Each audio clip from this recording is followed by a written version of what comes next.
안녕하세요. 나오셨네.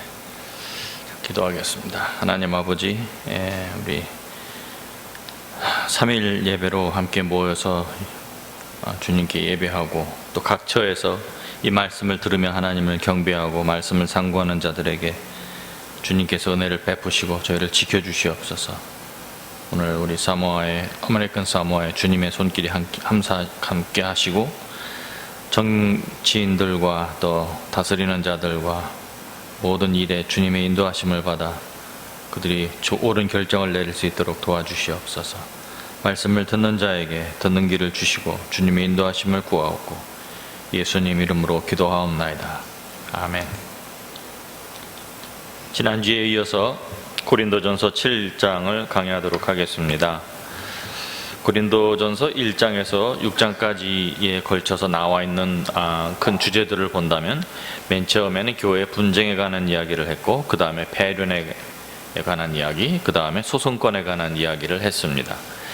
그리고 지난주 6장 하반부에 있었던 음행에 관한 사건에 대해서, 이슈에 대해서 얘기를 했고 7장에서는 그것에 관한 연장선, 계속되는 내용이라고 보셔도 상관없을 것 같습니다. 1장에서 6장까지 그리고 음행에 관한 7장에 나와 있는 내용과 6장까지 음행에 관한 내용에서 오늘 7장과는 약간 다른 부분이 있습니다. 왜냐하면 앞에 나와 있던 부분들은 이것이 권면의 이야기가 아니라 이것은 해서는 안 되고 회개해야 되고 버려야 하고 그만둬야 되는 이야기를 했습니다. 그런데 7장에 나와 있는 이야기는 해서는 안 된다 하는 그런 이슈보다는 어떤 것이 최선이며 어떤 것이 차선이냐 하는 이야기를 합니다. 그래서 명령의 이야기보다는 권면의 이야기가 많고 너희가 가능하다면 이것을 택해라 하지만 선택은 너에게 있다 하는 이야기가 많이 나오는 것을 봅니다. 40절까지 있기 때문에 상당히 내용이 긴데 그만큼 사도 바울이 이것을 풀어서 얘기했다고 보시면 됩니다. 그래서 길지만 크게 굉장히 많이 설명해야 되는 부분이 보이지는 않았습니다. 그래서 쭉 읽어 나가면서 특별히 설명이 필요한 부분만 설명하고 조금 참고를 하고 제 생각에는 제가 정한 대개 50분에서 1시간 안에 다 마칠 수 있을 것 같아요. 그래서 함께 한번 이 부분을 보도록 하겠습니다. 음행에 관한 이야기를 하면서 오늘 나와 있는 이야기는 결혼 혹은 부부의 관계에 관한 이야기를 나누는 것을 보게 됩니다. 이것도 교회와 연관이 있습니다. 왜냐하면 교회는 사실은 건강한 교회는 건강한 가정의 형식이 이루어진 교회가 건강한 교회이기 때문입니다. 어떤 교회가 건강한 교회냐 하면은 사람이 많이 모이고 건물이 좋은 교회가 건강한 교회가 아니고 재정이 좋은 교회가 건강한 교회가 아닙니다. 어떤 교회가 건강한 교회냐 하면 가정이 다 이렇게 모든 가정이 다 교회로 나오는 그런 엄마 아버지 자녀 이런 식으로 한 완비된 가정이 다 나오는 그런 그런 가정이 많은 교회가 건강한 교회입니다. 7장 1절을 보겠습니다. 너희 쓴 문제에 대하여 말하면 남자가 여자를 가까이 아니함이 좋으나. 자, 이 부분은 우리가 조금 이해가 필요한데 남자가 여자를 가까이 아니함이 좋다는 이야기는 여기에서는 부부가 합법적인 합당한 육체관계를 갖는 것을 얘기하는 겁니다. 그런데도 그것이 사실은 그렇게 하는 것보다는 안 하는 것이 더 좋다 이렇게 얘기를 했어요. 어떻게 보면 사도 바울의 취향이 아닌가 이런 생각이 들 정도로 이렇게 얘기를 했는데 여기에서 이 이야기는 결코 간음이나 음행을 얘기하는 것이 아닙니다. 그런 것은 아예 해서는 안 된다고 못을 박았기 때문에 그것은 여기에 함께 논의할 대상도 되지 않는 것입니다. 2절 보겠습니다. 2절서부터 6절까지 읽겠습니다. 음행을 피하기 위하여 남자마다 아내를 두고 여자마다 자기 남편을 두라. 남편은 그 아내에 대한 의무를 다하고 아내도 그 남편에 그렇게 할지라. 아내는 자기 몸을 주장하지 못하고 오직 그 남편이 하며 남편도 그와 같이 자기 몸을 주장하지 못하고 오직 그 아내가 하나니 서로 분방하지 말라. 다만 기도할 틈을 얻기 위하여 합의상 얼마 동안은 그렇게 하되 다시 합하라. 이는 너희가 절제 못함으로 말미암아 사탄이 너희를 시험하지 못하게 하려 함이라. 그러나 내가 이 말을 하면 허락이요 명령은 아니다. 이렇게 분명히 얘기를 하고 있습니다. 하나님께서 남자와 여자를 허락하셔서 부부를 하게 하시고 부부를 이루게 하시고 그들이 한 몸을 이루어 자녀를 생산하게 하는 것은 주님께서 정하신 것이고 그것은 어떤 나쁜 것이 아닙니다.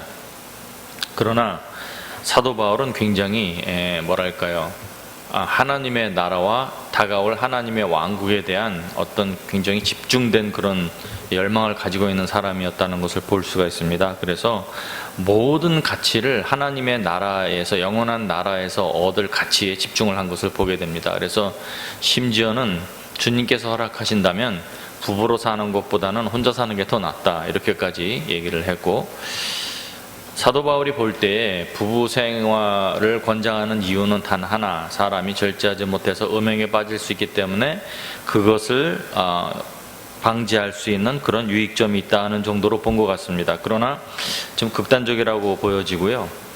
분명히 하나님께서 사람이 남자가 독처하는 것이 좋지 못하다 하고 분명히 창세기 2장에 말씀하셨기 때문에 보편적인 진리는 남자가 혼자 지내는, 여자나 남자가 혼자 지내는 것보다는 부부로 한 몸을 이루어 주님께서 원하시는 삶을 이루는 것이 옳습니다. 사도 바울이 여기 했을 때 독처하는 것이 좋다고 말을 했을 때에는 그것을 택하라는 말보다 그 부르심이 있는 사람들을 대상으로 말을 한다는 것을 보게 됩니다. 그래서 이 독신으로 사는 것을 명령이 아니라 은사라고 말을 했어요. 그래서 예수님께서도 성경에는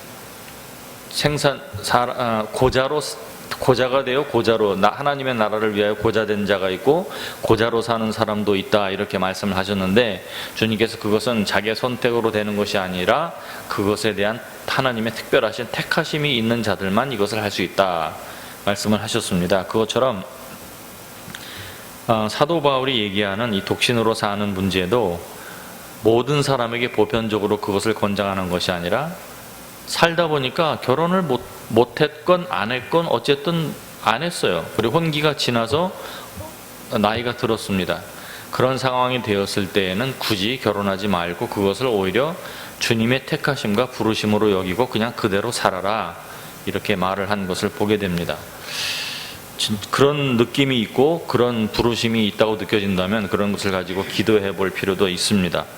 분명한 것은 하나님의 나라를 위한 가치는 하나님의 부르심 안에 최고의 가치가 있다는 것입니다.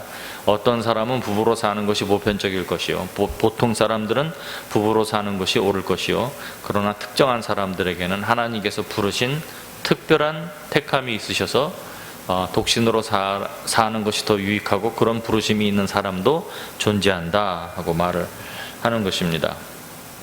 여기 보게 되면 재미있는 것이 아내에게 남편은 의무를 다하고 또 남편에게 아내도 의무를 다해라. 이 말은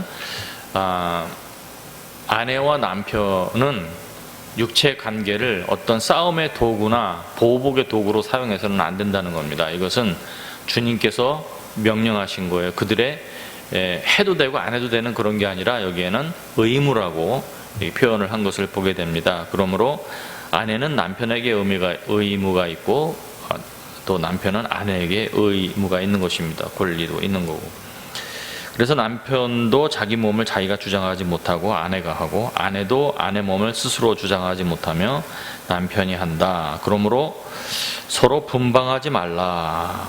다만 분방할 수 있는 원인을 한 가지, 허락이 그런 동기를 한 가지 얘기를 한 게 있는데, 거기에 보면은 기도할 틈을 얻기 위하여 합의상, 자, 합의된 거예요. 서로 이렇게 공의를 해서 일방적으로 내가 기도할 일이 있으니까 당신하고 나 같이 합방하지 않겠다, 이렇게 일방적으로 얘기하는 게 아니라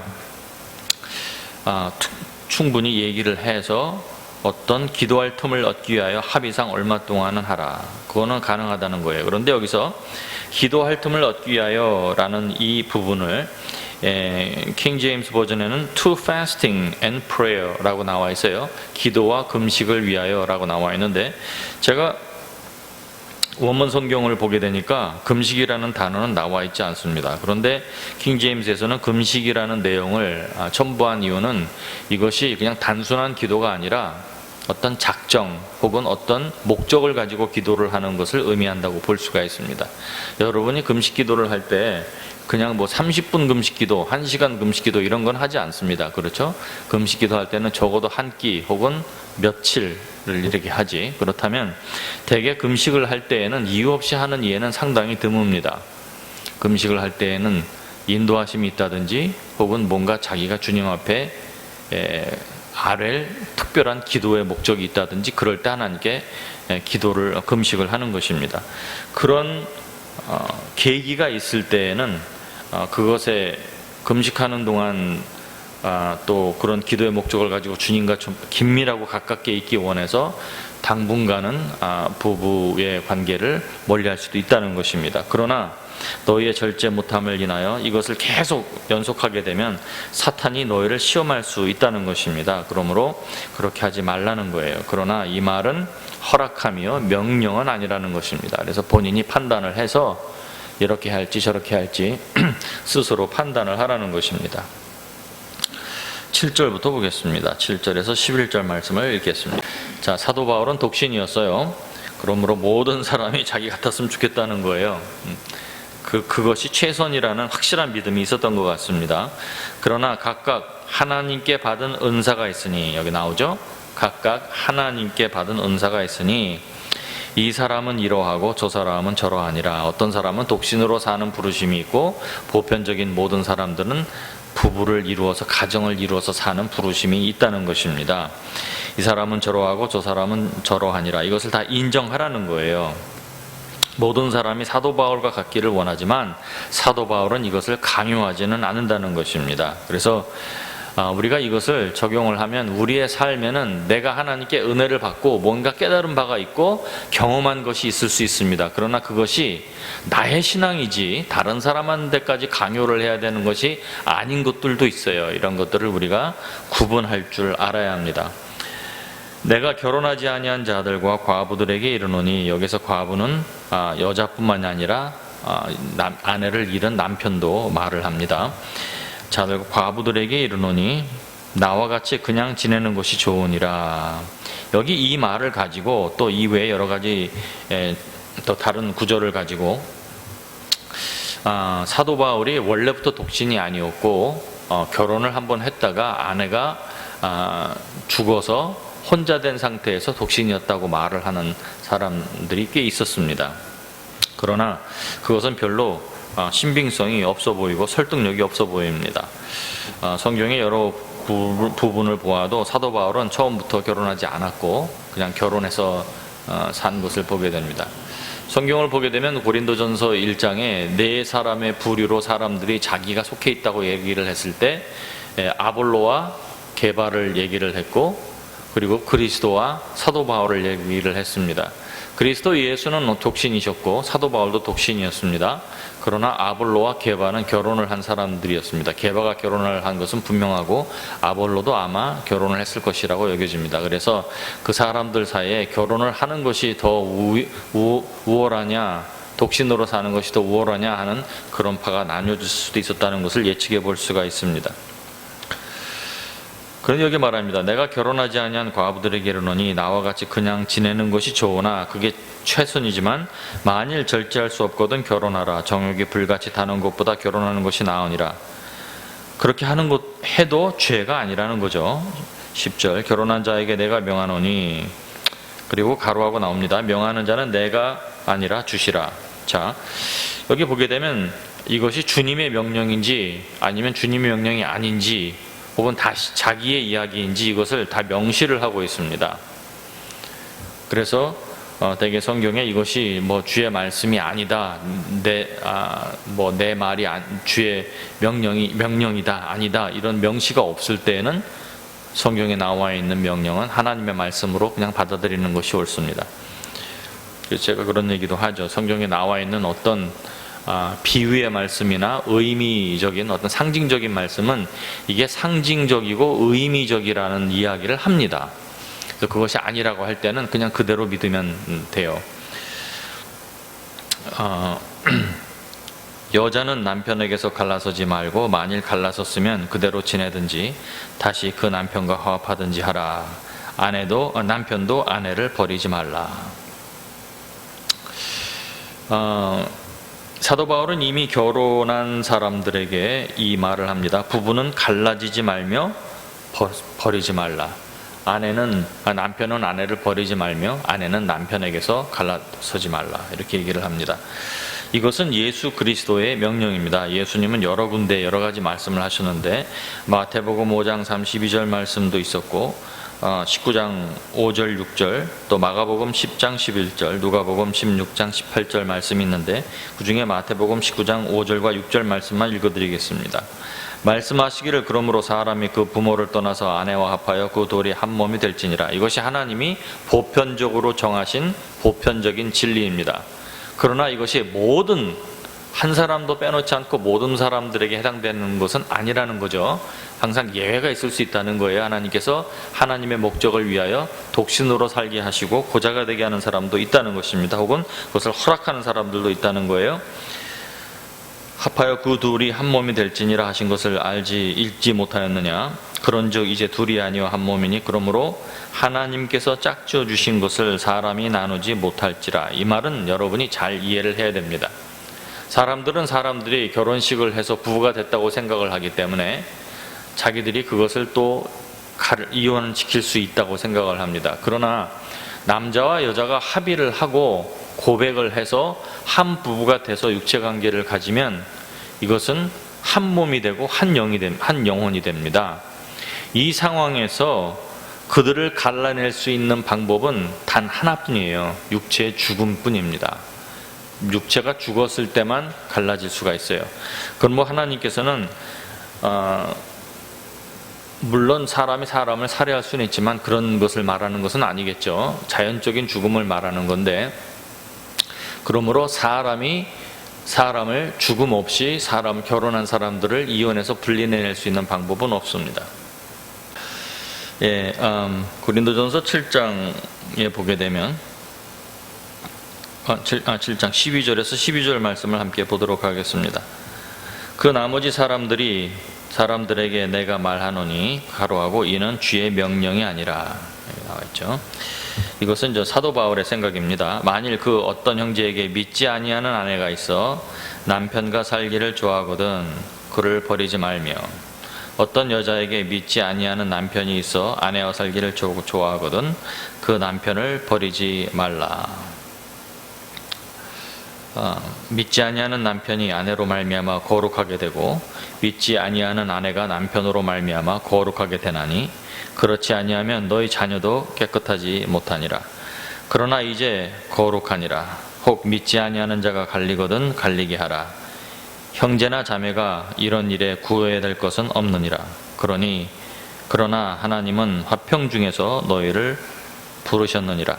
성경은 원천적으로 믿는 자와 불신자가 결혼하는 것을 금하고 있기 때문에 여기에서 너희들 형제 중에 믿지 않은 자가 남편이나 아내가 있다는 말은 믿지 않는 자들과 결혼한 사람들을 말하는 게 아니라, 여기서는 안 믿는 사람들이 결혼을 했는데 그 중에 한 사람이 예수를 믿게 된 상황을 얘기하는 것으로 보게 됩니다. 그러나 오늘날에는 믿지 않는 자와 결혼하는 사람들이 꽤 많기 때문에 그런 사람들에게도 적용이 된다고 볼 수가 있습니다.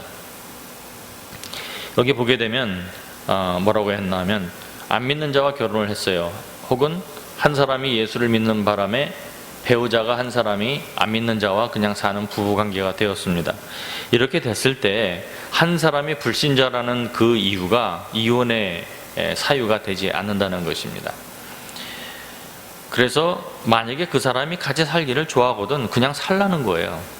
그래서 앞으로 뒤에 말씀을 보게 되면 사도 바울이 계속해서 반복적으로 하는 프린시플이 있어요. 일종의 원리가 있는데 그게 뭐냐면 네가 지금 있는 그 상태를 유지하라는 거예요. 주님의 부르심의 그 상태를 계속 유지하라.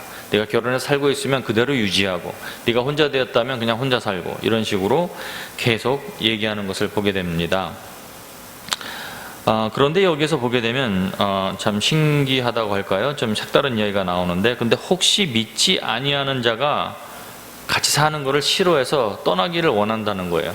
자, 믿는 사람이 당신하고는 살 수 없으니까 나가라가 아니라, 그것은 금하고 있습니다. 그렇게 하지 말라는 거예요. 같이 살라는 거예요. 그러나 그 사람이 내가 예수 믿는 것 때문에 당신하고는 도대체 맞지가 않아서 못 살겠다고 나가겠다고 하면 떠나게 두라는 겁니다. 그런데 여기에서 갈린다는 표현을 썼어요. 이 갈린다는 표현, 헬라어 성경에는 분명히 이혼이라는 단어가 있습니다. 그래서 아포스타시온이라는 단어가 있는데, 이 이혼이라는 아포스타시온이라는 단어를 사용하지 않았어요. 사용하지 않고 여기는 코리조라는 단어, 떠나다라는 단어를 썼는데, 이 코리조라는 단어는 뭐냐면 어떤 특정한 두 사람 사이에 넓은 공간을 두다입니다. 그래서 그가 떠나는 거예요. 같이 안 산다는 것을 의미하는 겁니다. 그러나 결혼 관계는 없어지지 않는 겁니다. 이게 중요해요. 그래서 만약에 그 사람이 떠난다고 해서 떠났어요. 그러면 양축 중에 한 사람이 죽을 때까지 그 사람들은 결혼할 수 없어요. 이것이 성경이 말하고 있는 결혼의 방식이고 원리입니다. 참, 이 말을 하면서 저도 굉장히 불편합니다. 그러나 저는 그냥 이것이, 여기 사도 바울도 그런 말을 했어요. 이것을 듣는 자들에게 올무가 되기 위해서 이 말을 하는 것이 아니다라는 말을 했는데, 그게 뭐냐 하면, 올무는 붙잡아매서 상처를 주는 것을 말합니다. 덫이죠. 그걸 덫이라고 하죠. 그러니까 누구를 실책을 하고 심판을 해서 상처를 주려고 하는 것이 아니라, 저는 저의 의무를 지금 하고 있는 겁니다. 하나님의 말씀을 전하는 의무를 하는 거기 때문에 여러분이 그 말씀을 듣고 상고하시고 결정하시고 판단하셔야 돼요. 저는 이것을 전해야 되는 의무가 있습니다. 왜냐하면 주님께서 에스겔서에 너희가 말씀을 전해서 사람들이 듣지 않으면 말씀을 전한 자에게서 핏값을 구하지 않으시겠다고 했습니다. 그러나 네가 말씀을 전하지 않아서 사람들이 몰라서 심판에 빠지고 화에 빠지게 되면 그 사람들의 핏값을 너에게서 찾겠다고 하셨어요. 그래서 저는 불편해도 이 말을 할 수밖에 없습니다. 어쨌든 간에 그 사람들이 떠난다고 할 때에는 같이 안 사는 상황을 허락을 하라. 이건 굉장히 파격적입니다. 성경에서는 갈리지 말며 분방도 하지 말며 어쨌든 같이 살아라는 거 주의거든요. 그런데 믿지 않는 사람이 같이 못 살겠다고 할 때 떠나겠다고 하면 떠나게 두라는 겁니다. 참, 대신 혼자 살라는 거죠. 그 사람이 다시 살겠다고 돌아오면 또 받아줘야 합니다. 그런 상황을 성경은 말을 하고 있습니다. 사실 이혼의 사유는 두 가지뿐입니다. 근데 이혼의 사유가 남자와 여자가 다릅니다. 뭐 좀 기분 나쁘셔도 그냥 들으십시오. 남자에게는 두 가지 사유가 있어요. 하나는 한쪽이 사망을 했을 때는 자동 이혼이 되고, 하나는 여자가 간음을 했을 때, 다른 남자와 육체관계를 가졌을 때는 남자가 그 여자를 이혼시킬 수 있습니다. 근데 이혼이 된다는 이야기가 아니라 하나님께서 그런 이혼은 이 남자에게 책임을 묻지 않겠다는 겁니다. 이런 얘기를 하셨고, 여자가 이혼할 수 있는 방법은 남자가 죽었을 때 외에는 없습니다. 남자가 바람을 피웠다고 해도 이혼을 할 수가 없어요. 그 왜 그런지는 저도 모릅니다. 나중에 주님 만나면 그때 여쭤보십시오. 어쨌든 이 성경을 보게 되면 또 아까 읽은 말씀 중에 또 이상하다고 할까요? 좀 특별한 얘기가 나오는데, 그 남편과 아내를 믿지 않는 불신자 배우자를 버리지 말라는 거예요. 왜냐하면 그 믿는 배우자를 통해서 다른 믿지 않는 배우자가 거룩하게 되고 또 그들의 자녀가 깨끗하게 되고 거룩하게 된다는 겁니다. 여기에는 clean, sanctified, 성결하게 되다, holy, 이 세 단어가 다 사용됐어요. 이것은 구원의 이야기는 아닌 것이 분명합니다. 왜냐하면 아내가 가족 중에 한 사람이 예수를 믿었다고 해서 나머지 가족들이 자동적으로 다 구원을 받는 것은 분명히 아니기 때문입니다. 구원은 혈족 간에 전이 되지 않으며 그리고 유전되지 않습니다. 아버지가 엄마가 믿었다고 해서 자녀들이 자동적으로 구원을 받는 것은 아닙니다. 그들이 유아이고 전혀 아직 자기의 스스로 판단 능력이 없는 사람이라면 그런 사람은 부모가 믿든 안 믿든 다 구원받는다고 저는 생각을 합니다. 그래서 age of accountability라고 그래서 스스로 뭔가 판단할 수 있는 나이라는 그 나이가 정신 연령이 조금씩 다른데 대개 보면은 뭐 한 7세로 보는 사람도 있고 13살로 보는 사람도 있는데요. 저는 7살이나 8살 정도가 가장 맞지 않을까 생각을 합니다. 아이들이 점점 조숙해지기 때문에 그 age of accountability가 점점 낮아지고 있어요. 어쨌든 여기 보게 되면 저는 이렇게 써야지 더 좀 읽기가 이해하기가 좋다고 느껴지는데, 믿지 않는 남편으로 인해서 아내가 성결해질 수도 있고 믿는 아내를 통해서 믿지 않는 남편이 또 거룩해질 수도 있는 거 아니냐, 이렇게 말을 해야 되는데, 제가 원문을 찾아보고 다른 번역을 찾아보고 개역개정, 개역 한글판을 다 봐도 가능성을 얘기한 것이 아니라 그렇다고 말을 했어요. 그렇다면 적어도 믿는 사람과 함께 사는 가족, 배우자나 자녀들은 적어도 깨끗한 존재로, 성결한 존재로, 거룩한 존재로 인정이 된다는 말이 되는 것 같습니다. 그러나 사는 동안만 그런 것 같고, 그렇다고 해서 그 사람들이 죽은 후에 구원을 받는 것은 아니다는 결론이 나옵니다. 이 부분에 대해서는 제가 보이는 그대로 말씀을 드렸고, 저도 자세히 잘 모르겠어요. 어떻게 판단을 내려야 할지. 그러나 무리 없이 이것을 이해하기를 원한다면 제가 볼 때에는 7장 16절에 나와 있는 부분과 연관해서 보는 것이 좋을 것 같다고 생각이 됩니다. 7장 16절에는 아내 된 자들이여 내가 남편을 구원할는지 어찌할 수 있으며 남편 된 자들이여 믿는 자들을 말하는 거죠. 내가 내 아내를 구원할는지 어찌 알 수 있으리요. 이렇게 읽는 것이 훨씬 더 이해하기가 좋습니다. 그래서 그렇게 보셔도 무리가 없을 것 같아요. 정말 그게 무슨 말인지는 나중에 주님께 여쭤보는 게 좋을 것 같습니다. 그런가 하면 예수 믿는 사람들 가정 중에 한 사람만 믿으면 나머지 사람들은 다 성결하고 거룩하다, 이것은 좀 무리가 있어 보이기 때문입니다. 저도 잘 모르겠어요. 7장 17절에서 19절 말씀을 봅니다. 오직 주께서 각 사람에게 나눠주신 대로 하나님께서 그 사람을 부르신 그대로, 이런 말은 조금씩 다르지만 이 원리와 맥락이 반복적으로 나옵니다. 이것은 우리에게 상당히 적용되어야 하고 중요한 그런 원리라는 것을 생각하셔야 됩니다. 주님께서 여러분을 부르시고 뭔가 다른 곳으로 인도하신다든지 다른 일을 하게 하신다든지 이런 확실한 인도하심이 있기 전까지는 지금 하시는 일, 지금의 상태, 지금의 모습을 그대로 유지하는 것이 주님의 뜻입니다. 이런 아주 간단한 원리를 우리가 여기서 또 중요한 원리를 볼 수가 있습니다. 그대로 행하라. 내가 모든 교회에서 이와 같이 명하노라. 18절 할례자로서 부르심을 받은 자가 있느냐 무할례자가 되지 말며, 무할례자로 부르심을 받은 자가 있느냐 할례를 받지 말라. 할례 받는 것도 아무것도 아니요 할례 받지 아니하는 것도 아무것도 아니로되 오직 하나님의 계명을 지킬 따름이다. 할례자는 유대인을 말합니다. 혈통적으로 하나님의 백성이며 아브라함의 택하심을 입은 선민이라는 그런 표시입니다. 오늘날로 말한다면 종교인이라는 표시라고 볼 수가 있을 것입니다. 우리가 외형적으로 예수님을 믿는다는 어떤 모양새를 달고 목에다 걸 수도 있고 달고 달 수 있고 딱 걸 수도 있고 이런 모습이 있을 수 있습니다. 이방인들 중에서도 유대계로 개종한 사람들은 할례를 받았습니다. 그러나 이런 할례자이든지 혹은 무할례자, 이방인으로서 유대교에 입적한 일도 없고 전혀 하나님 이스라엘의 혈통과 관계가 없는 이런 사람들, 이 모든 사람을 말하는 거죠. 모든 사람, 이런 자기의 모습에서 하나님의 부르심을 얻고 구원을 받았어요. 그러면 그 모습에서 할례자가 되려고 하지도 말고, 무할례자이면 할례를 받지 말고, 할례를 이미 받았으면 그것을 또 지워버리거나 없애려고 하지 말라는 것입니다. 그냥 있는 그 모습 그대로, 유대인의 모습은 유대인의 모습 그대로, 이방인의 모습은 이방인의 모습 그대로 있으라는 것입니다.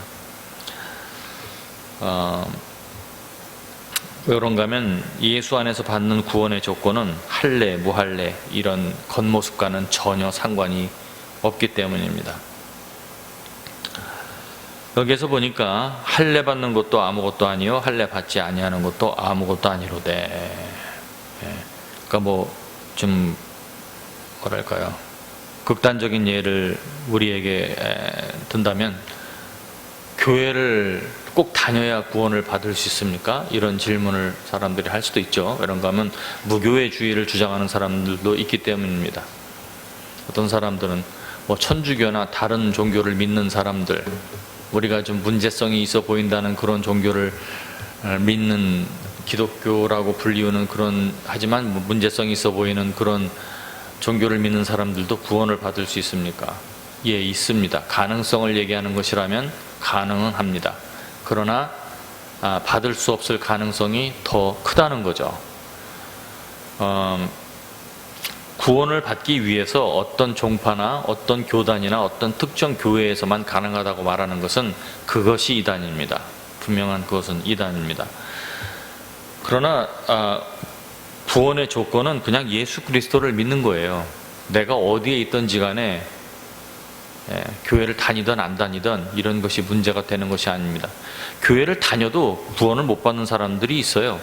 이 할례의 모습이 있고 종교인의 모습이 있어도 모양만 있지 정말 그 내면에 그리스도의 영이 없고 주님을 영접한 일이 없다면, 그냥 사람들 만나러 교회를 수십 년 동안 다녔다면 그 사람들은 예수 믿는 사람이 아니죠. 구원을 받을 수 없습니다. 너무나 오랫동안 다녔기 때문에 매우 능숙하게 교회 일을 하고 종교인의 모습을 가질 수는 있다는 거예요.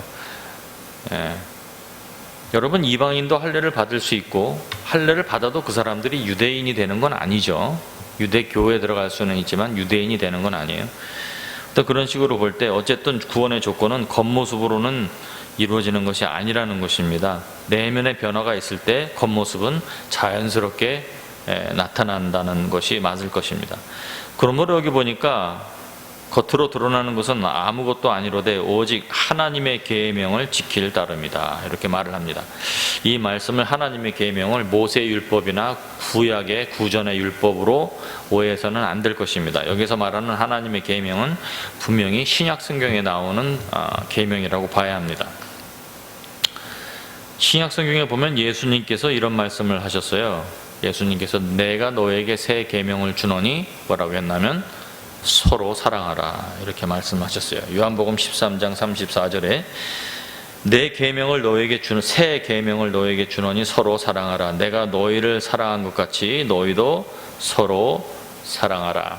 이 말씀은 구약 성경의 613가지의 모든 율법의 말씀을 총합하여 두 큰 계명으로 주님께서 합축해 주셨는데, 몸과 마음과 정성을 다해서 내 하나님 아버지를 사랑하고 내 목숨을 다해서 하나님을 사랑하고 내 이웃을 내 몸같이 사랑하라, 이렇게 두 가지로 딱 나눠 주셨습니다. 우리가 읽는 십계명도 이 두 가지로 함축해서 나눌 수 있습니다.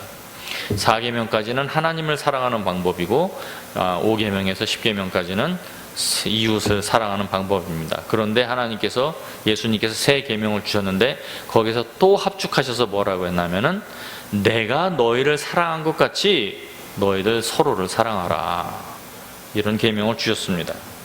그리고 요한복음 14장 15절에 보니까 너희가 나를 사랑하면 나의 계명을 지키리라, 이렇게 하셨어요.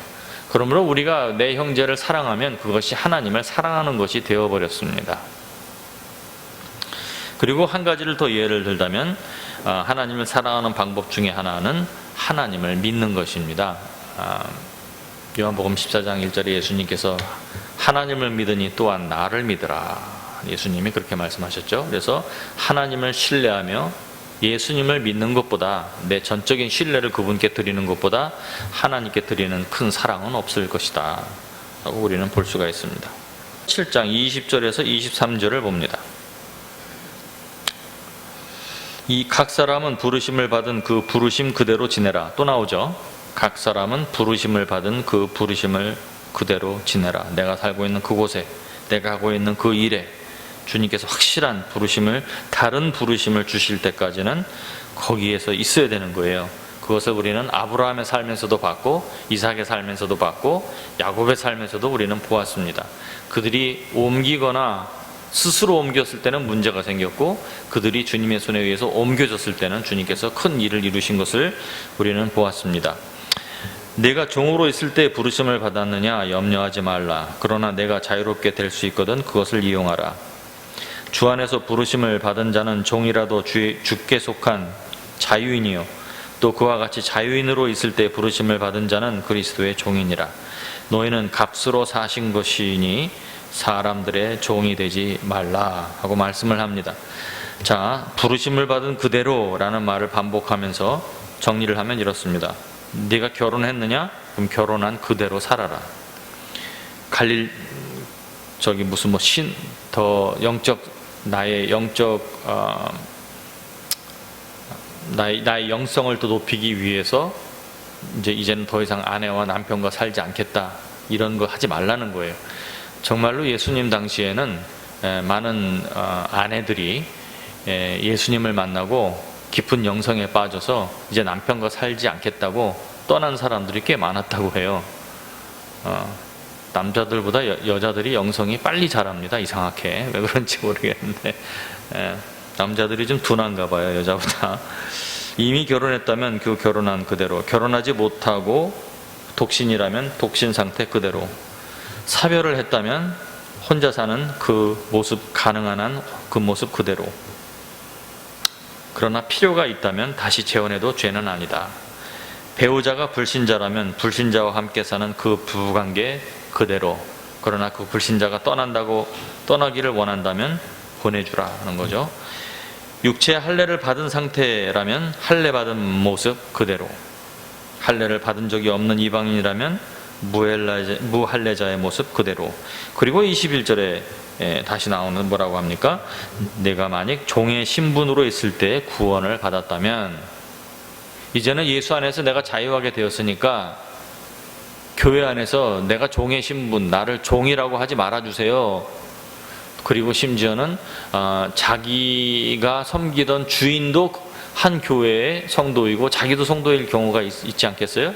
그래서 가서 주인에게 더 이상 내가 종이 되지 않게 해주십시오 하고 요구하거나 그것을 강요하지 말라는 겁니다.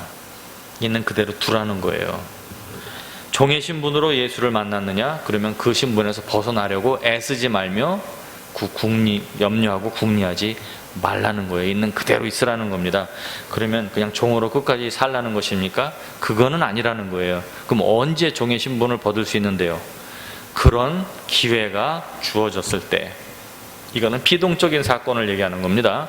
내가 그것을 막 사람을 알아보고 누구에게 막 압력을 주고 이렇게 해서 얻은 게 아니라 그냥 내려놓고 잊어버리고 나는 종으로 산다 하고 살고 있는데, 혹시 주인이 와서 너도 이제 형제 되었으니 종의 신분에서 나는 좀 풀어주기를 원한다, 이렇게 먼저 얘기를 한다든지, 이런 상황이 왔을 때에는 그것을 거부하지 말라는 것입니다. 그때는 자유하라는 거죠. 이 세상의 신분은 믿는 자들에게 중요한 것이 아니다 라는 기본적인 부분을 말하고 있습니다.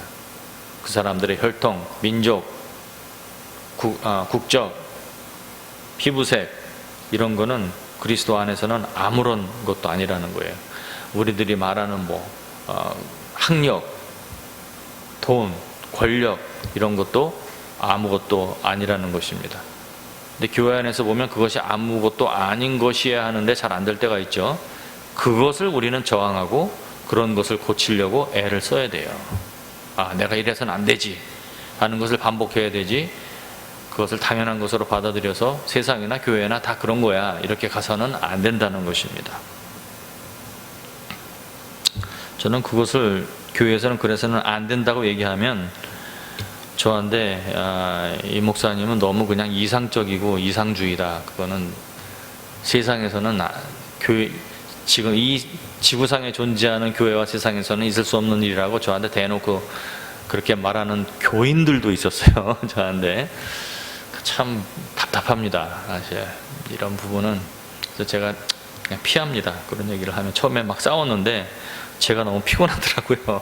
그래서 더 이상 말도 안 해요. 알았다고 그러고 넘어갑니다. 물론 예수님 당시에는 노예나 종의 신분으로 사는 사람들이 존재를 했습니다. 여기 보게 되니까 너희는 값으로 사신 것이니 뭐라고요? 사람들의 종이 되지 말라, 이렇게 나와 있는데, 이 말씀을 오해를 해서 그러면 더 이상 예수를 믿으면 종의 신분으로 살면 안 된다는 얘기입니까? 그 말이 아닙니다. 그런가 하면 종의 신분으로 있는 자는 종의 신분으로 그냥 있으라고 했잖아요. 예수님 당시에는 종이 있었고 노예가 있었습니다. 오늘날은 뭐 이런 노예는 없지만, 오늘날도 비공식적인 노예들이 존재한다고 하는데, 염전 노예도 있고 그 사람들을 사고 팔아서 노예로 사고 파는 그런 노예들도 있죠. 이런 상황은 불법적이며 굉장히 악한 것입니다. 어쨌든 오늘날도 이런 옛날에 말하는 그런 노예나 종의 신분은 아닐지라도 오늘날도 어떻게 보면은 직원이 있고 사업주가 있습니다. 이런 관계에는 회사의 사장이 있고 또 직원이 있고, 이런 관계는 노예나 종까지는 아닐지라도 제재를 받죠. 아무래도 그 업무 시간 안에서는 제재를 받는 그런 모습이 됩니다. 더 이상 종이 되지 말라는 말만 그냥 받아들인다면 더 이상 남의 밑에서 일하지 말며 직원도 되지 말며 이런 거 하지 말라는 얘기로 잘못 오해될 수가 있습니다. 그게 아니라 여기 보게 되면 뭐의 종이 되지 말라고 했냐면 사람들의 종이 되지 말라고 했어요. 사람의 종이 되지 말라고 한 게 아니라 사람들이라는 복수를 썼습니다. 이것은 대중을 말하는 거예요. 대중. 그래서 이 세상은 대중의 의견과 원하는 것을 따라 사는 사람들이 존재합니다. 아니, 존재한다고 말하는 게 아니라 거의 다 그렇습니다. 보게 되면. 개인적으로 혼자 뭔가 한다는 것은 매우 어려운 일로 많이 나타납니다. 그냥 왜 그걸 해야 됩니까? 모든 사람이 그렇게 한다 하는 것이 이유가 돼요. 그래서 나는 안 하겠다 그러면은 완전히 그 사람은 열애가 되고 어려움을 당하는 대상이 되는 일이 일어납니다. 그것은 사회에서도 있고 교회 안에서도 일어납니다. 성경의 말씀도 아니고 하나님의 말씀도 아닌데, 심지어는 그거를 안 하겠다 혹은 하겠다 하는 그 사람이 하나님의 말씀대로 하는 것인데도 오랫동안 교회의 전통과 많은 사람들이 해온 방법이 아닐 때에는 사람들이 그 사람을 핍박하고 어려움을 줍니다. 우리는 그런 가치를 가져서는 안 되고 그런 기준을 가져서는 안 되는 것입니다. 여러분, 종이 된다는 것은 주인의 명령을 따르고 요구를 따르는 사람을 말합니다. 그래서 죄의 종이라는 말을 했을 때에는 마귀의 종, 죄의 종은 마귀나 죄가 시키는 대로 그냥 하는 사람들이에요. 그래서 저항할 힘이 없는 거예요. 이미 그 권세 아래 잡혀있기 때문에. 그래서 알코올 중독자는 술의 종이죠. 그리고 돈에 중독이 돼서 완전히 탐욕에 빠진 사람은 재물의 종이 되는 거고 세상의 종이 되는 것입니다. 육체의 정욕의 종이 된 사람은 거기에 빠지고, 마약의 종이 된 사람은 거기에 빠져서 헤어나지를 못하죠. 이런 것을 종이라고 말을 하는 거예요. 성경을 보게 되면 너희가 돈을 빌리고 못 갚게 되면 채무자는 채주의 종이 된다. 그래서 사랑의 빚 외에는 아무 빚도 지지 말라, 이런 말씀을 로마서에서 주신 것을 보게 되고, 제가 그 말씀을 듣고 그 다음부터는 제가 절대로 아무한테도 돈을 빌리지 않습니다. 사람한테 돈을 빌린 일은 거의 없었고, 크레딧 카드 문제가 있었는데 그것도 오래전에 잘라버렸고 20여 년이 넘었어요. 지금까지 갚을 수 없는 돈을 어디 구하거나 크레딧 카드를 써서 쓴 적은, 굶으면 굶었지 안 하겠다고 했더니 주님께서 몇 번 시험하시더니 다 갚게 해주시고 그 다음부터는 어려움을 일어나지 않게 도와주시더라고요. 여러분에게도 권고합니다. 그런 결심을 하시면 좋은 일이 있을 것입니다.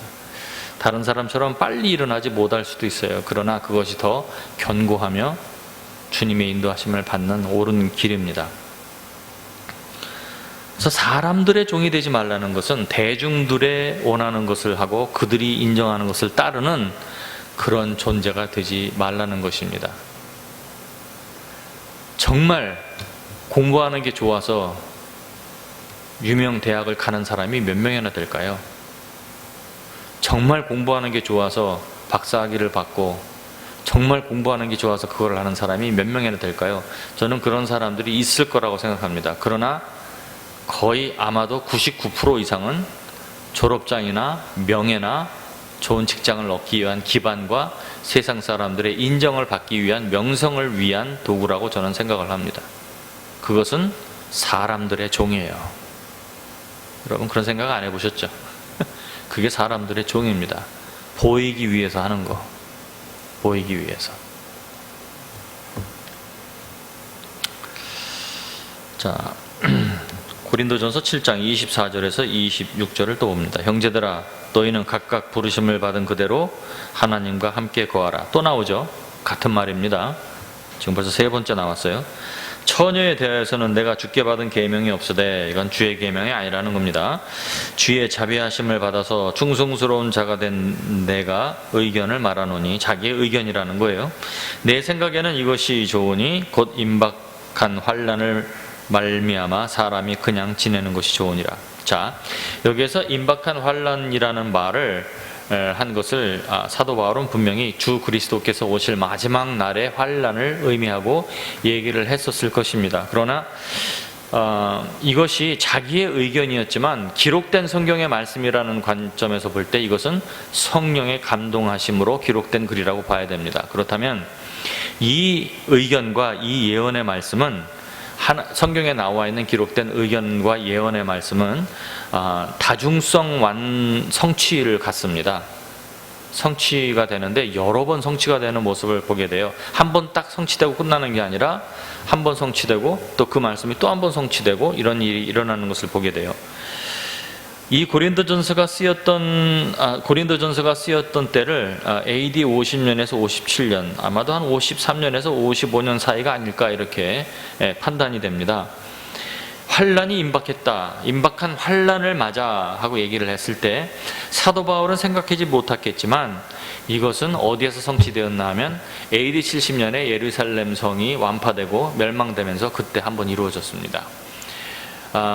로마 장군 타이러스가 티투스라고도 하는데, 타이러스가 와서 그 예루살렘 성을 에워싸고 수년 동안 거기를 사람들이 오가지 못하게 했어요. 그래서 아주 심각한 어려움을 당하고 환난을 당해서 그 사람들이 거기서 죽었어요. 그렇다면 이 글이 쓰여진 때로부터 그 환난의 날 때까지는 한 10여 년밖에 남지 않은 거예요.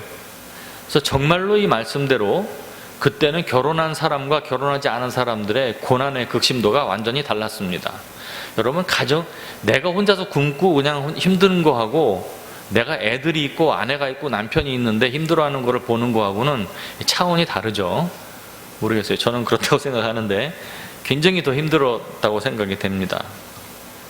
그래서 이 말이 이루어졌어요. 그리고 예수 그리스도께서 오시는 그 날에도 아마도 이 일이 다시 이루어질 것입니다. 그 환난 날에는 아마 가정이 있고 결혼한 사람들, 또 자녀가 있고 이런 사람들은 굉장히 더 어려움이 있을 것이라고 생각이 됩니다. 어쨌든 그 일이 이렇게 이루어졌습니다. 그래서 임박한 환난으로 말미암아 사람이 그냥 지내는 것이 좋으니라.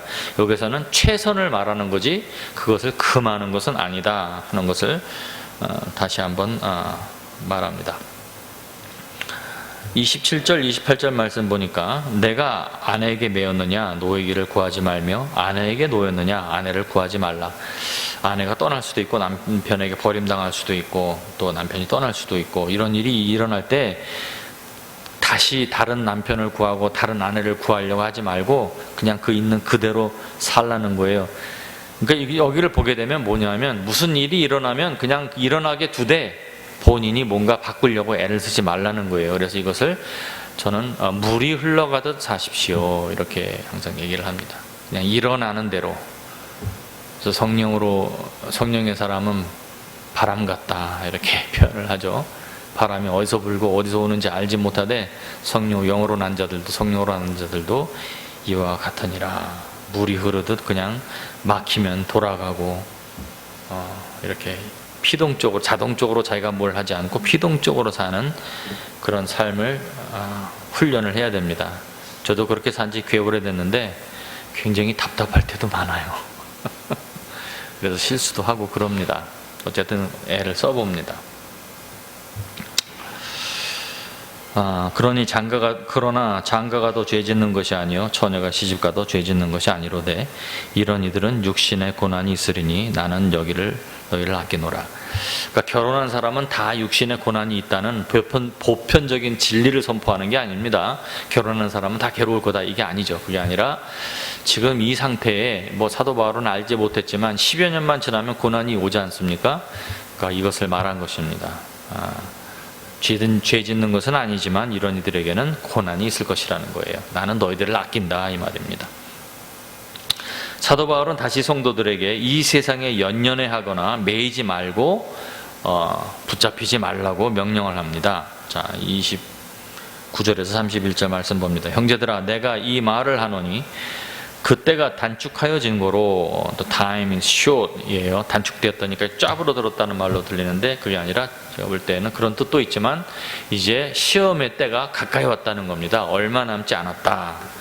주님의 오실 날이 얼마 남지 않았다. 환난의 날이 얼마 남지 않았다. 이렇게 이해를 하면 될 것 같습니다. 이후로부터 안에 있는 자들은 없는 자 같이 하며 참 굉장히 파격적인 거죠. 자, 이것은 명령이 아니라 자기가 생각하기에 최선이라는 것을 말하는 거예요. 안에 있는 자는 없는 자 같이 하며 우는 자는 울지 않는 자와 같이 하며 기쁜 자들은 기쁘지 않은 자와 같이 하며 그러니까 이 세상의 일로 일희일비 하지 말라는 겁니다. 세상 사람들이 기뻐하는 일로 기뻐하고 세상 사람들이 즐거워하는 즐거워하고 그들이 슬퍼하는 일에도 슬퍼하고 이렇게 하지 말라는 거예요. 그런가 하면 그런 관심과 그런 심력의 소비는 주님을 향한 나의 주님께 드려야 할 것들을 나누고 뺏는 것들이 된다고 본 것입니다. 기쁘지 않은 자 같이 하며 매매하는 자들은 없는 자 같이 하며 장사를 하라는 거예요. 하지만 그것에 얽매이지 말라는 것입니다. 내가 이것을 해서 크게 만들어 갖고 뭘 해내야 되겠다 이러지 말고 그냥 살라는 거예요. 참 세상 물건을 쓰는 자들은 다 쓰지 못하는 자 같이 하라. 이게 언제라도 나는 이것을 두고 갈 수 있다는 생각을 하면서 살라는 것입니다. 이 세상의 외형은 지나감이라. 이러면 굉장히 초연하다고 할까요? 그런 모습이 되겠죠.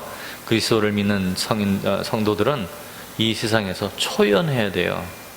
그래서 세상 사람들이 심각해하고 슬퍼하고 절망하고 이럴 때 섞이지 않아야 합니다. 사실은 그런 훈련을 우리는 해야 하는데 잘 안 되고 있죠. 자, 32절부터 35절을 봅니다. 너희가 염려 없기를 원하노라. 장가가지 않은 자는 주의 일을 염려하여 어찌하여야 주를 기쁘시게 할까 하되 장가간 자는 세상 일을 염려하여 어찌하여야 아내를 기쁘게 할까. 아내를 기쁘게 하고 아내에게 지금 즐거움을 주는 것이 나쁘지는 않습니다. 그런데 최선은 아니라는 거예요. 그러면 사도 바울의 생각은 모든 한 올도 남기지 않고 모든 것을 주님께 집중하는 모습을 사는 것을 최선으로 봤기 때문입니다. 굉장히 극단적이라고 할까요? 그런 모습을 보이고 있는데 아내를 기쁘게 할까 하며 마음이 갈라지며 시집가지 않은 자와 처녀는 주의 일을 염려하여 몸과 영을 다 거룩하게 하게 하려 하되 시집간 자는 세상 일을 염려하여 어찌하여 남편을 기쁘게 할까 하느니라. 내가 이것을 말하면 너희의 유익을 위하며 너희에게 올무를 놓으려 함이 아니 오직 너희로 하여금 이치에 합당하게 하여 흐트러짐이 없이 주를 섬기게 하려 함이니라. 이 말씀은 사도 바울의 관점에서 어떻게 보면 성경적 관점에서 제가 주님을 섬기기 원하는데 최선을 다해서 섬기기를 원합니다 하는 그런 마음이 있다면 이런 모습일 거라는 거죠. 제 생각에는 이것도 주님께서 인도하시고 주님의 도우심이 있어야만 가능해요. 이게 사람이 할 수 있는 일이라고 저는 보지 않습니다. 자, 36절 37절 봅니다. 그러므로 만일 누가 자기의 약혼녀에 대한 행동이 합당하지 못한 줄로 생각할 때에, 자, 이 부분을 한번 보겠습니다. 자기의 약혼녀에 대한 행동이 합당하지 못한 줄로 생각할 때 조금 더 읽습니다. 그 약혼녀의 혼기도 지나고 그같이 할 필요가 있거든 원하는 대로 하라. 그것은 죄 짓는 것이 아니니. 그래서 뭘 말하는 건가 하면 어떤 남자가 어떤 처녀와 결혼을 하기로 약속을 했어요. 전에도 말씀드렸지만 신약시대 예수님 당시의 결혼은 betroth, engagement가 아니라 betroth라는 그런 관계가 있었어요. 한국에서는 뭐 약혼을 했다가 파혼도 하고 별 문제가, 정신적인 타격은 있지만 뭐 별 문제가 되지 않습니다. 그러나 예수님 당시에는 이미 betroth, 이런 약혼을 관계를 가진 사람은 거의 부부로 봤어요. 그래서 거기에서 여자가 만약에 다른 남자와 통관을 하면 죽임을 당하는 그런 죄를 당했습니다. 형벌을 당했습니다. 근데 여자와 이제 약속을 했어요. 그래서 같이 지나고 있는데 주님을 만나서 주님께 빠졌습니다. 남자가. 그래서 내가 지금 여자를 생각할 때가 아니다. 아내와 살 때가 아니다. 내가 주님께 올인해야 되겠다. 해서 여자를 그냥 오랫동안 둔 거예요. 그런데 이제 여자가 되게 유대인들은 17세에서 18세의 결혼 연령입니다. 그러니까 어렸을 때 이제 그런 생각을 가지고 이제 같이 결혼을 하려고 했다가 오랫동안 지났는데 지나 보니까 한 나이가 들어서 20살, 30살이 돼서 혼기가 지나버렸습니다. 근데 남자가 생각을 해보니까 이거는 내가 잘못하는 것 같다. 여자에게, 저 자매에게 내가 할 짓이 아니고 그 여자는 지금 결혼도 못하고 그 남자에게 결혼한 상태가 됐기 때문에 지금 그냥 혼자 고스란히 처녀로 지금 늙고 있는 거 아닙니까? 그런 모습을 보고 이것은 합당하지 못하다 하고 생각되었을 때를 얘기를 하는 겁니다. 그 약혼녀의 혼기도 지나고 그렇게 됐어요. 그와 같이 그를 데려다가 그냥 그러면 결혼해서 같이 살 필요가 있거든 원하는 대로 하라는 겁니다. 제가 이제 이렇게 말고 내가 그냥 주님께 올인을 해봐야 되겠다 이런 생각을 했다가 바꾸더라도 죄를 짓는 것은 아니니라고 말을 하는 것입니다. 그들로 결혼하게 하라. 그러니 그 마음에 정하고 그 부득이한 일이 없고 자기 뜻대로 할 권리가 있어서 약혼녀를 그대로 두기로 하여도 잘하는 것이다. 이렇게 말을 하고도, 그러나 만약에 끝까지 마음을 정해서 그냥 그 여자가 처녀로 늙어 죽게 놔둬도 그것이 더 잘하는 거라는 거예요. 굉장히 참 우리에게는 굉장히 좀 우리의 문화와는 굉장히 좀 정서와는 맞지 않는 그런 모습인데요. 어쨌든 사도 바울은 그렇게 말을 했고 성경이라고 봐야 되겠죠. 이 자기 약혼녀에 대한 행동이 합당하지 못하다고 생각될 때에 하는 이 부분을 개역 한글판은 조금 다르게 번역을 했어요. 제가 영문판도 찾아보니까 영문판의 두 부분, God's Word Translation이라는 거하고 Weymouth New Testament라는 그 번역이 이런 식으로 번역을 했어요. 누가 자기의 처녀딸에 대한 일이 이치에 합당하지 못한 줄로 생각할 때, 그래서 약혼남이 아니라 아버지의 입장으로 이것을 번역을 한 것을 보았습니다. 그래서 그러므로 만일 누가라고 나와 있는 36절의 그 누가를 애니맨인데 거기를 처녀의 아버지로 본 견해입니다. 아버지의 견해로 그거를 아버지라고 견해로 번역을 한 원문은 굉장히 적습니다. 한 70여 가지 번역본 중에 아버지로 들어간 것은 한 두세 개밖에 되지 않아요. 그래서 제가 볼 때는 그걸로 봐도 큰 무리는 없을 거지만 제가 볼 때는 여기서는 그냥 애니맨이라고 나와 있고 원역에도 그냥 어떤 남자가 이렇게 나와 있기 때문에 약혼남이라고 보는 것이 무리가 없을 것 같습니다. 38절과 40절을 봅니다. 그러므로 결혼하는 자도 잘하는 거니와 결혼하지 아니하는 자는 더 잘하는 것이다. 이렇게 했습니다. 아내는 그 남편이 살아있는 동안에 매여 있다가 남편이 죽으면 자유로워 자기 뜻대로 시집 갈 수 있다. 자, 아내가 남편에게 놓일 수 있는 유일한 방법이에요. 일단 결혼을 하거나 약혼을 한 상태이면 그 남편이 육체적으로 죽어야만 분리가 돼서 다른 남자와 살 수 있는 권리를, 자유를 얻을 수가 있어요. 그런데 여기 보게 되니까 한 가지 단서를 답니다. 다 자기 뜻대로 시집을 갈 것이나 주 안에서만 할 것이니라. 불신자와 하지 말라는 거예요. 불신자. 그러나 내 뜻에는, 여기 또 나오죠. 그러나 내 뜻에는 그냥 지내는 것이 더욱 복이 있으리니 나도 또한 하나님의 영을 받은 줄로, 하나님의 이런 영을 받은 줄로, 독신으로 사는 이런 영을 받은 줄로 생각하노라 하고 말을 합니다. 오늘 말씀을 여러분이 들으시고 판단은 여러분에게 있습니다. 그래서 우리가 있는 이 모습 이대로 그러나 주님의 음성이 들릴 때에는 그 말씀을 확인해서 주님의 음성이라고 분명히 확인되고 말씀으로 적용하고 또 판단해서 문제가 없을 때에는 그 말씀을 따라 사는 인도하심을 받아 승리하는 여러분 되시기를 축원합니다. 기도하겠습니다. 하나님 아버지, 사도 바울은 정말 굉장한 삶을 살았습니다. 그러나 모든 사람이 이렇게 살 수는 없겠죠. 하나님 아버지, 우리가 주님께서 주님의 부르심을 알게 하시고 그 부르심에 합당하고 그 부르심에 적당한 모습으로 살 수 있도록 인도해 주시옵소서. 우리에게 최선이 무엇인지는 오직 주님만이 아십니다. 주 대신 세상을 따르지 않으며 세상 사람들의 생각과 가치를 따르지 아니하고 오직 주님의 나라와 주님의 다스리심과 주님의 인도하심을 구하오니 주님의 계명을 지키게 하여 주시옵시고 또 그 계명을 지킬 수 있는 사랑과 능력을 주시옵소서. 이제 말씀 안에서 승리하게 하시고 이 말씀을 이루는 자들에게 도와주시옵소서. 예수님 이름으로 기도하옵나이다. 아멘.